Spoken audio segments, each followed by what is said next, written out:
बिस्मिल्लाहिर्रहमानिर्रहीम। रब्बि इश्रह ली सदरी व यस्सिर ली अमरी वहलुल उक़दतम मिन लिसानी यफ़क़हू क़ौली। अदनान ऑनलाइन क्लास .net के चैनल के साथ अदनान अहमद आज की खिदमत में हाजिर है। साथियों, आपका CCNA का कोर्स पहुंच चुका है लेक्चर नंबर 5 की तरफ। आज इंशाल्लाह हम लेक्चर नंबर 5 लेंगे। ठीक है, तो उम्मीद है आपको समझ आ रही होगी। मेरी पूरी कोशिश है कि मैं अपने आसान अल्फाज में आपको टीच कर सकूं और आपको कम्युनिकेट कर सकूं CCNA के कॉन्सेप्ट्स के बारे में। ठीक है, आप इसका कॉन्सेप्ट्स क्लियर करें। CCNA का पढ़ तो आप हर जगह सकते हैं, लेकिन अपना नज़रिया, अपना कॉन्सेप्ट क्लियर कर लेंगे ना, अपना बेस बना लेंगे, तो आप CCNA की कोई भी कोर्स हो, जो भी किताबें हो, आप आराम से उसको समझ सकते हैं। तो इंशाल्लाह आज के लेक्चर में हम शुरू करते हैं ईथरनेट का एनकैप्सुलेशन। देखें, डाटा लिंक के बारे में मैंने आपको बताया था कि ये फिजिकल लेयर के ऊपर की लेयर है और ये दो लेयर पर मुश्तमिल होती है, LLC और मैक एड्रेस। ठीक है जी, LLC और मैक एड्रेस। मैक एड्रेस एक फिजिकल एड्रेस होता है। ये इंशाल्लाह आगे इस स्लाइडों में पूरा मैक एड्रेस का ज़्यादा जिक्र है। ठीक है जी, तो इसके बारे में हम पढ़ेंगे, LLC के बारे में और मैक एड्रेस के बारे में। LLC implement on the software. अच्छा, ये याद रखें, LLC जो होता है ना, ये सॉफ्टवेयर की तरह डिज़ाइन किया गया, सॉफ्टवेयर की तरह, जबकि मैक एड्रेस है ना, ये हार्डवेयर है। तो LLC implemented in the software and data link layers uses to communicate with the upper layers of the protocol suite। तो LLC का बुनियादी काम ये होता है कि जितने भी ऊपर के लेयर्स हैं ना, यानी कि network, transport, session, presentation, application, इससे कम्युनिकेशन पैदा करना, किसका? फिजिकल का और मैक एड्रेस का। यानी कि फिजिकल लेयर, नीचे जो लेयर्स हैं उनका राब्ता पैदा करना ऊपर की लेयरों के साथ, ये LLC का बुनियादी काम है। ठीक है जी, तो इंशाल्लाह इसको डिस्कस हम तफसील से आगे करते हैं। ये इथरनेट का फ्रेम है। मैंने बताया था, जो डाटा लिंक पे जो डाटा होगा उसको फ्रेम कहेंगे। तो इथरनेट 2 समझ लें, या इथरनेट का फ्रेम। तो देखिए, 8 बिट का प्रीमेबल होता है, प्रीमेबल ये शुरू का है। 6 बिट का डेस्टिनेशन एड्रेस है, यानी कि जहाँ पर डाटा भेजा गया है वो 6 बाइट का है, बिट नहीं, सॉरी, बाइट का। इसी तरह 6 बाइट का सोर्स एड्रेस है, जहाँ से डाटा गया है उसका 6 बाइट का एड्रेस। अच्छा, 2 बाइट्स की टाइप है, यानी कि आपका जो इथरनेट फ्रेम है वो किस टाइप का है। इसी तरह जो एक्चुअल डेटा है ना, वो होता है 46 से लेकर 1500 बाइट्स तक। एक्चुअल डेटा ये है। आगे पीछे तो आपको पता है प्रोटोकॉल वगैरह जाते हैं ना। अच्छा, एक्चुअल डेटा ये है। और आखिर में जो 4 बाइट्स होता है ना, ये फ्रेम चेक सीक्वेंस है, यानी कि एरर वगैरह चेक करना, FCS जिसे कहते हैं, फ्रेम चेक सीक्वेंस। तो ये इथरनेट फ्रेम का स्ट्रक्चर है और उसका फील्ड साइज है। ठीक है, 8 byte preamble, 6 byte destination address, 6 byte source address, 2 byte type उसकी, और 46 से लेकर 1500 का बाइट का डाटा है, और 4 बाइट का FCS है। अच्छा, मैक एड्रेस की तरफ आते हैं। मैक एड्रेस आपको मैंने जैसे बताया था, ये फिजिकल एड्रेस होता है और ये हेक्साडेसिमल में ज़्यादा लिखा जाता है।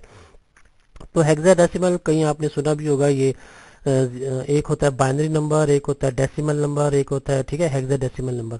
बाइनरी नंबर यानी कि मशीन नंबर जिसे कहते हैं, वो 0-1 पर मुश्तमिल होता है। बाइनरी जिस नाम से ज़ाहिर है 0-1, ठीक है, 0-1। एक होता है डेसिमल। डेसिमल आप याद रखें कि 0 से लेकर 9 तक जितने नंबर है ना, ये डेसिमल में शुमार होते हैं। हेक्सा डेसिमल किसे कहते हैं जी? हेक्सा का मतलब 0 से लेकर 16 तक, यानी कि 15 तक है। 0 to 15 यानी कि टोटल 16 हो गए। तो इसका जो बेस होता है ना, 16 होता है। बाइनरी का बेस 2 है, ठीक है। डेसिमल का बेस 10 है, यानी कि 0 to 9, जबकि हेक्सा का है 16, यानी कि 0 to 15। तो मैक एड्रेस आमतौर पर हेक्सा डेसिमल नंबर्स होते हैं, ठीक है, उन्हीं से पहचाने जाते हैं और उसी तरह लिखे जाते हैं। ठीक हो गया। तो ये हेक्सा डेसिमल नंबर आपको नजर आ रहे हैं, 0 1 2 3, देखें 9 तक इसी तरह चला, ठीक है। फिर ABC लेकर F तक, ये टोटल हो गए आपके 16। ABC इसलिए इसको कहा जाता है, इसको 10, 11, 12 इसलिए नहीं कहा जाता कि कोई ये ना समझे कि ये डेसिमल है। 11, 12, 13 इसलिए नहीं तो इसको अलग से ज़ाहिर किया गया है। 10 को A के, 11 को B, 12 को C, फिर D, E, F। सही हो गया। और इसकी जो बाइनरी बनेगी वो 7 वाला, ये जो आपको नज़र आ रहा है, इस तरह बाइनरी, और ये डेसिमल है 0 टू देखें 10 9 10 11, ये देखें 7 8, ये इसका मतलब इसकी अगर मैं बाइनरी हेक्सा की डेसिमल करूँ तो वो इस तरह निकलेगा। ठीक है, ये देखें 15, ये 16 है, 16 का डेसिमल 255 होता है। ठीक है, तो इसका अगर मैं करूँ तो इस तरह, तो ये आप समझ लें कि हेक्साडेसिमल नंबर्स के तौर पर जाना जाता है मैक एड्रेस। अच्छा, मैक एड्रेस लेयर 2 पर काम करता है, जैसे कि मैंने बताया layer 2 Ethernet MAC address 48 bit का वैल्यू होती है मैक एड्रेस की, ये याद रखना 48 बिट की। आई समझ, इसको 24 में बांटा जाता है, देखें ऊपर लिखा हुआ है। ठीक हो गया, तो 48 बिट की binary value expressed in 12 hexadecimal digits, समझ आ गई। जो ऊपर की जो 24 बिट्स हैं उसको ऑर्गेनाइजेशनली यूनिक आइडेंटिफायर OUI, ठीक है, लिखा हुआ है कि IEEE ने इस तरह उसको डिजाइन किया है कि टू सिंपल रूल्स यानी कि 2 टुकड़ों में बांटा गया है। जो 24 बिट्स हैं वो OUI ने वेंडर के लिए लिखे गए, ये देखें must use to vendor assign first 3 bytes, 3 byte जो है ना वो वेंडर ने अपने लिए रखे गए हैं, जबकि आखिरी 3 बाइट्स जो है वो किसी का मतलब unique value the last 3 byte जो है वो असाइन किए गए हैं किसी डिवाइस के लिए, यानी कि वेंडर असाइन NIC है या इंटरफेसेस है उसके लिए डिजाइन किए गए। समझ आ गई ना। तो देखिए 24 बिट्स इधर 24 बिट्स इधर, तो 48 बिट्स का हो गया। 6 हेक्सा मतलब इसे कहते हैं 24 बिट्स को अगर कह दो तो 6 bits 6 hexa digits 6 hexa digits. ये आपका हेक्सा देखें, ये देखें ये हेक्सा, ठीक है ये हेक्सा। तो ये हेक्सा जो है ना शुरू के हेक्सा जो है ना ये वेंडर जो जिस कंपनी ने उस चीज को बनाया है उसने अपने लिए डिजाइन किया गया है, वो सिस्को है या जो भी है। जो आखिरी के 12 डिजिट्स है ना या ये 24 बिट्स हैं, हेक्सा 12 हेक्साडेसिमल या 24 बिट्स वो पार्टिकुलर डिवाइस के लिए डिजाइन किए गए हैं। तो ये मैक एड्रेस का डिजाइन है आपके सामने। फ्रेम प्रोसेसिंग यानी कि मैक एड्रेस की फ्रेम प्रोसेसिंग किस तरह कहते हैं, यानी कि लेयर 2 जब एक जगह से दूसरी जगह फ्रेम जाएगा तो किस तरह जाएगा। अब देखिए सोर्स है, ये मैक एड्रेस है, इसने डाटा भेजना है इसको डेस्टिनेशन को, तो किस तरह जाएगा आपको पता है। जहां भी फ्रेम आ जाए तो डेस्टिनेशन एड्रेस भी भेजा जाता है और सोर्स एड्रेस भी भेजा जाता है और उसके साथ डाटा भी इनकैप्सुलेट करके भेजा जाता है। अब इसने डाटा भेजना है इधर, तो जाहिर बात है ये डाटा इधर नहीं आएगा, this is not address to me I shall ignore it. अगर डाटा इधर आ गया तो ये इग्नोर कर देगा और ये इग्नोर कर देगा, क्यों, क्योंकि इसके लिए तो भेजा ही नहीं गया डाटा। मैक एड्रेस यही देखता है कि यार आपका जो उसका एड्रेस है किसी फिजिकल चीज का जहाँ पे डाटा जाना है उसका एड्रेस क्या है, जब ही उधर पहुंच जाएगा डाटा। मतलब H1 ने S3 को भेजा है तो डाटा इधर ही आएगा, इधर नहीं जाएगा, S2 की तरफ नहीं जाएगा, S4 की तरफ नहीं जाएगा। तो इसे कहते हैं फ्रेम फॉरवर्डिंग। ठीक हो गया ना। तो ये पहले भी आप देख चुके हैं ये स्लाइड। तो एक होता है यूनिकास्ट, अगर H1 ने डाटा किसी एक शख्स को भेजा है, एक बंदे को भेजा है, ठीक है, तो इट इज कॉल्ड यूनिकास्ट। ठीक है, सारे हैं लेकिन एक को भेजा है तो इट इज कॉल्ड यूनिकास्ट। तो जाहिर बात है उसका डेस्टिनेशन एड्रेस भी भेजा जाता है, उसका सोर्स एड्रेस भी भेजा जाता है, सोर्स IP भी भेजा जाता है, डेस्टिनेशन IP भी भेजा जाता है और डाटा एक्चुअल डाटा और ट्रेलर भी भेजा जाता है। जबकि एक होता है ब्रॉडकास्ट यानी कि सारों को डाटा भेजना, सोर्स ने डाटा भेजा है सारों लोगों को, इट इज कॉल्ड ब्रॉडकास्ट। और एक होता है मल्टीकास्ट यानी कि होस्ट ने डाटा भेजा है एक से ज्यादा लोगों को, यानी कि 3 को भेजा है, 2 को भेजा है, ये देखिए 3 को, 3 के ऊपर ये कलर नजर आ रहा है ना आपको ऑरेंज, तो मतलब इसको डाटा भेजा गया, तो it is called multicast MAC addresses. ठीक है जी। तो मैक एड्रेस देखें source destination MAC address, source MAC address, इसी तरह यहाँ देखें destination MAC address, source MAC address. ठीक हो गया। तो मैक एड्रेस भी जा रहा है और IP एड्रेस भी जा रहा है, दोनों जा रहे हैं। अब स्विच के बारे में पढ़ते हैं, स्विच क्या काम करता है जी। याद रखें स्विच जो है ना लेयर 2 पे काम करता है, यानी कि डाटा लिंक लेयर पे, लेयर 2 नीचे से अगर आए तो switch is a layer 2 device और it uses Mac address.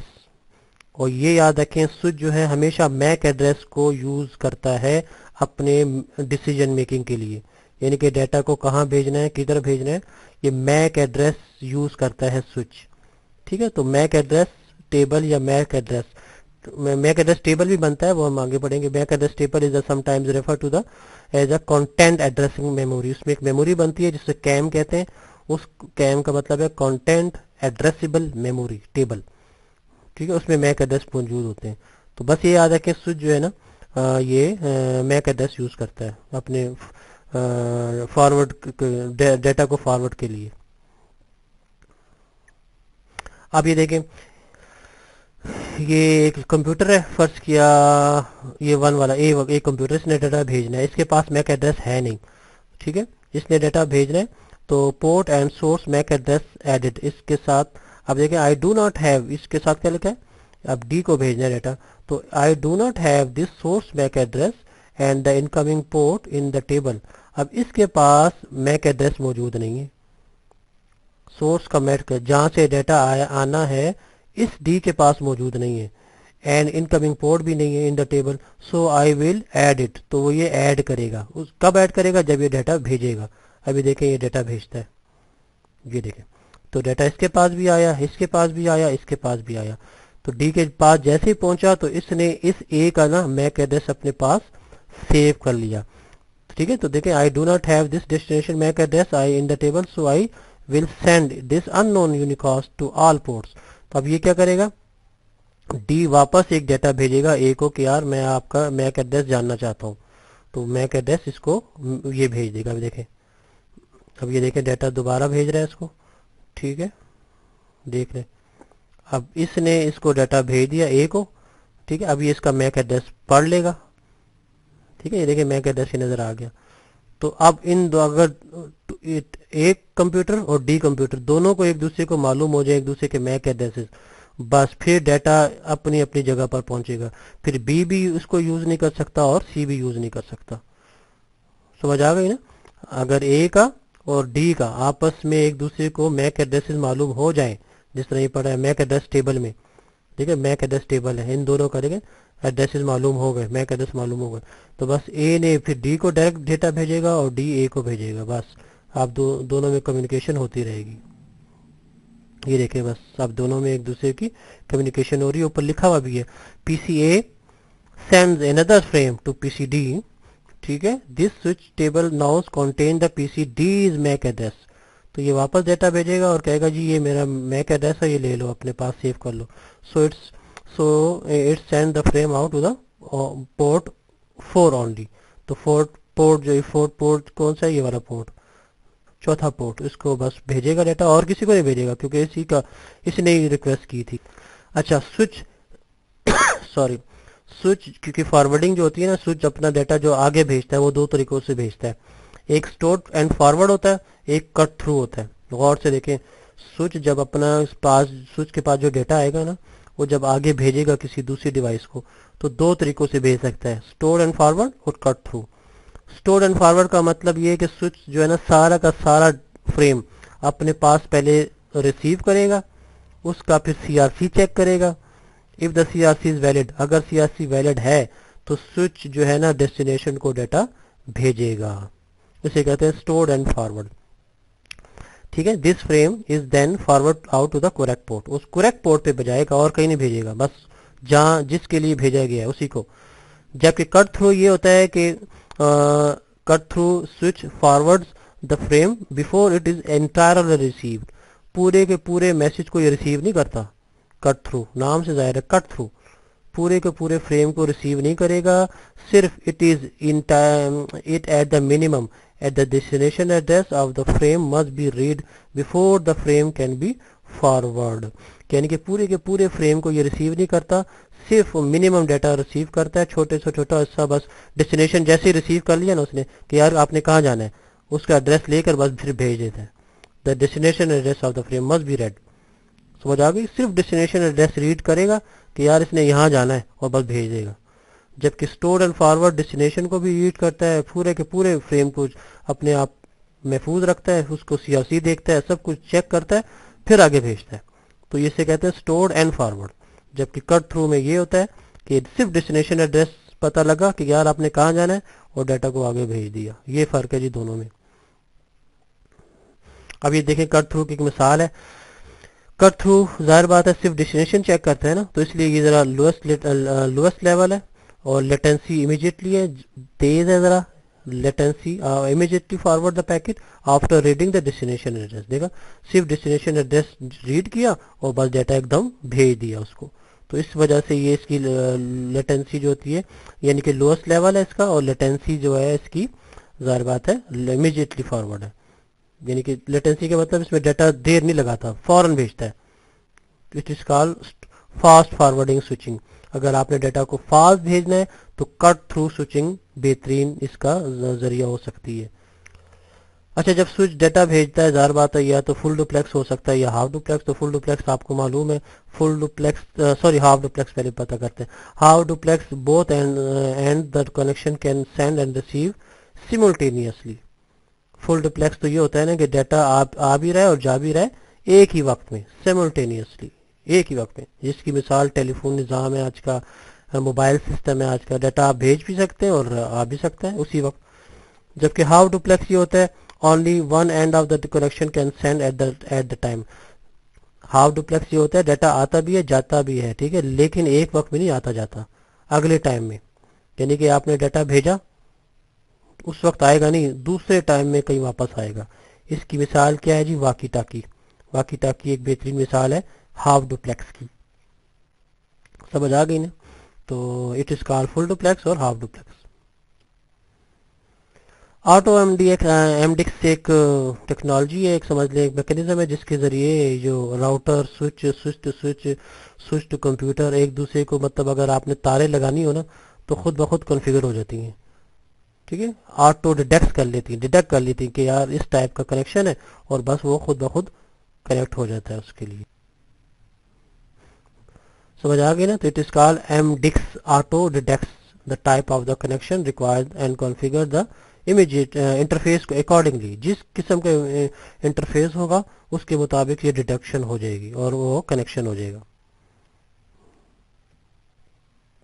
ARP किसे कहते हैं जी? आर्प। अब देखिए डाटा एक H1 कंप्यूटर है ना, उसने डाटा भेजना है फर्ज किया ये H4 को, तो I need to send information 1.7 को डाटा भेजना है, but I only have an IP address. लेकिन यार इस H1 के पास सिर्फ और सिर्फ आईपी एड्रेस है, मैक एड्रेस नहीं है। I do not know the MAC address of the device that has to, ठीक है, मैंने कि मैक एड्रेस नहीं है किसका, H4 का, सिर्फ आईपी है। तो आईपी से अगर मैक एड्रेस मालूम करना हो ना उसे कहते हैं आर्प, ठीक है। डाटा भेजने हैं उसे 1.7 को यानी कि H4 को, लेकिन उसके पास सिर्फ आईपी है, तो जाहिर बात है इसने अब मैक एड्रेस मालूम करना पड़ेगा जब भी डाटा भेजेगा ना। तो it is called ARP. ARP की अब देखिए सारे फंक्शन लिखे हुए, use to find MAC address that is mapped to the destination IP version 4 address. समझ आ गई? मैक होता ही इस वजह से यूज होता है कि आपने मैक एड्रेस मालूम करना है, लेकिन किससे? आईपी से। तो if the destination IP version 4 address of the same network, अगर वो नेटवर्क सेम है, ठीक है, जहां पर सोर्स और डेस्टिनेशन सेम नेटवर्क पे है, the device will search the ARP table for the destination IP version 4। तो आर्प टेबल पे आप सर्च कर लेता है वो। If the destination IP version 4 on the different network, the device will search the IP version 4 address of the default gateway. तो default gateway से मालूम करता है ARP table. If the device locates the IP version 4 address, its corresponding MAC address is used as the destination MAC address in the frame. तो if no entry is found, अगर मिला ही नहीं, ठीक है, उसने मिला ही नहीं, आप अब ARP क्या करेगा? Then ARP request is sent। तो ARP वापस रिक्वेस्ट भेजेगा कि यार मुझे तो MAC एड्रेस मिला ही नहीं। अगर उसको मैक एड्रेस नहीं मिलता ना तो आर्प वापस रिक्वेस्ट भेज देता है जहां से वो आया है। तो आर्प का मतलब यही है कि आईपी के जरिए मैक एड्रेस को मालूम करना। It is called ARP function. तो आर्प टेबल होता है जी हर डिवाइस के पास। तो अगर आर्प टेबल हो ना तो आपने राउटर पे आर्प मालूम करना हो तो उसका एक कमांड है शो आईपी आर्प। देखिए नजर आ रहा है आपको।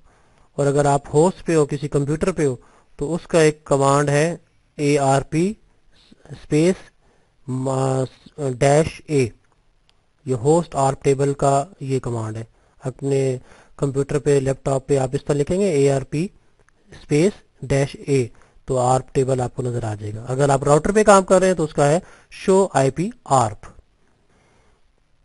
अच्छा, अब ऐसा है कि एक टोपोलॉजी है, ये आपके सामने बस टोपोलॉजी है। अब सारे के सारे कंप्यूटर एक वक्त में ऑन होते हैं, तो सारे devices powered at the same time. अब क्या होता है, आर्प एक दूसरे को भेजेंगे कि यार मुझे मैक एड्रेस दो, मुझे मैक एड्रेस दो।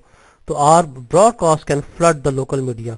तो सारा का सारा लोकल मीडिया जो है ना फ्लडेड हो जाएगा। फ्लडेड का मतलब है सारे एक दूसरे को भेजेंगे मैसेजेस के यार मुझे अपना मैक एड्रेस दो, मुझे अपना मैक एड्रेस दो। तो ARP broadcast can flood the local media. तो ARP it is called ARP spoofing. देखें, आर्प ने रिक्वेस्ट किया कि I need the MAC address of the default gateway.